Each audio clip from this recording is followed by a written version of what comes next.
তো এই কোরআনের মাধ্যমে আমরা কি উপকার পাবো? প্রথমত আমরা দুনিয়াতে আমরা কি উপকার পেতে পারি? প্রথম হচ্ছে যে আমরা সঠিক পথ প্রাপ্ত পাবো। যদি আমরা কোরআনের সাথে থাকি, হেদায়েত লাভ করব। ইন্না হাযাল কোরআন ইয়াহদি লিল্লাতি হিয়া আকওয়াম। এই কোরআন মানুষকে সঠিক এবং সুদৃঢ় পথের দিকে নির্দেশ করে। পথভ্রষ্টতা থেকে নিজেকে বাঁচাতে পারবো। তারাকতু ফীকুম আমরাইন লান তাদিল্লু মা তামাসসাকতুম বিহিমা কিতাবাল্লাহি ওয়া সুন্নাতি রাসূলি। তোমাদের মধ্যে দুইটি জিনিস রেখে যাচ্ছি, তোমরা যদি এই দুটিকে আঁকড়ে ধরে থাকো তাহলে তোমরা কখনো পথভ্রষ্ট হবে না। কোন কোন বর্ণনা এসেছে শুধু কোরআনের কথা, কোন বর্ণনা এসেছে কোরআন এবং সুন্নাত আল্লাহ রাসূল সাল্লাল্লাহু আলাইহি ওয়াসাল্লামের। এবং যে কোনো প্রকার ফিতনার সময়ও আমি হকের উপর সুদৃঢ় থাকতে পারবো। ফিতনা কিন্তু আসবে। মুসলিম ব্যক্তি তিনি খেজুর গাছের মতো, যতই ঝড় আসুক, বন্যা আসুক, খেজুর গাছের পাতা কখনো ঝরবে না। মুসলিম ব্যক্তি তেমনই, যতই বিপদ আসুক, যতই কিছু আসুক, শুবহাত আসুক, সংশয় আসুক, ফিতনা আসুক, উনি ইসলামের উপর, ইমানের উপর দৃঢ় থাকবেন যদি কোরআনের সাথে থাকি। কাযালিকা লিনুসাব্বিতা বিহি ফুআদাক, আমি এই কোরআনের মাধ্যমে আপনার হৃদয়কে আমি সুদৃঢ় রাখবো। ওয়ারাত্তালনাহু তারতিলা, এবং এই কোরআনকে আমি সুস্পষ্টভাবে ধীরে ধীরে তেলাওয়াত করি। এই কোরআন হচ্ছে আমাদের জন্য শিফা।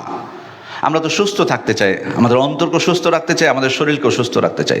সব কিছুর শিফা হচ্ছে, আরোগ্য হচ্ছে এই কোরআন। ওয়া নুনাজ্জিলু মিনাল কুরআনি মা হুয়া শিফাউ ওয়া রাহমাতুল লিল মুমিনিন, এবং রহমত, দয়া আমাদের জন্য। সুতরাং এই কোরআনের কথা যাতে আমরা ভুলে না যাই। দেখুন কত দুনিয়াবী উপকারিতা। নিজেদেরকে শত্রুদের থেকে, যারা ইসলামের শত্রু, নিজেদের, আমাদের কারো ব্যক্তিগত শত্রু, সবার থেকে নিজেকে হেফাজত করার মাধ্যম হলো এই কোরআন। ওয়াইযা ক্রাআতাল কুরআন জাআলনা বাইনাকা ওয়া বাইনাল্লাযিনা লা ইউমিনুনা বিল আখিরাতি হিজাবাম মাসতুরা।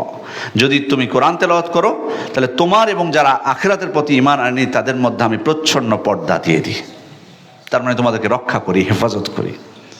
শয়তান থেকে রক্ষা পাওয়ার তো এরপরে তো আমরা জানি, সূরা বাকারার ফজিলত আমাদের জানা আছে, শয়তান পালাই। আয়াতুল কুরসির ফজিলত, সূরা বাকারার শেষ দুই আয়াতের ফজিলত, এরপরে মুআউযিজাতের ফজিলত তো আমরা জানি। তাহলে আমাদের নিরাপত্তার অন্যতম একটা উপায় হচ্ছে কোরআনকে আমাদের সাথে রাখা, কোরআন তেলাওয়াত করা। সম্মানিত উপস্থিতি, এই কোরআনের মাধ্যমে মুসলিম ঐক্য সংগঠিত হবে। ওয়াতাসিমু বিহাবলিল্লাহি জামিআ ওয়া লা তাফাররাকু, তোমরা আল্লাহর রজ্জুকে দৃঢ়ভাবে ধারণ করো, তোমরা বিচ্ছিন্ন হয় না। যদি আমরা ঐক্যবদ্ধ হতে চাই তো এই মাধ্যম হচ্ছে এই কোরআন। এই কিতাবকে আমাদেরকে বুঝতে হবে, এই কিতাবের বিধিবিধান অনুযায়ী চলতে হবে, তবেই আমরা ঐক্যবদ্ধ হতে পারবো। কিন্তু সবাই বললাম কোরআনের কথা, কিন্তু অপব্যাখ্যা করে কোনোদিন ঐক্য হবে না। এটা সাহাবা ইকরাম যেভাবে বুঝেছিলেন, আল্লাহ রাসূল সাল্লাল্লাহু আলাইহি ওয়াসাল্লাম যেভাবে কোরআন আমাদেরকে বুঝিয়েছেন, সাহাবা ইকরাম বুঝিয়েছেন, সেই বুঝের উপর যদি সবাই আমরা বুঝি তাহলে এটা দৃঢ়ভাবে, ঐক্যবদ্ধভাবে সেটাকে ধারণ করা হলো, তবেই আমাদের মধ্যে বিচ্ছিন্নতা আসবে না। কিন্তু কোরআনের অপব্যাখ্যা করে আপনি যদি বেদাত করেন, এমন বেদাত যে একবারে বেদা মুকাফফেরা, মিথ্যা জাল বর্ণনা নিয়ে এসে আপনি কোরআনের অপব্যাখ্যা করছেন।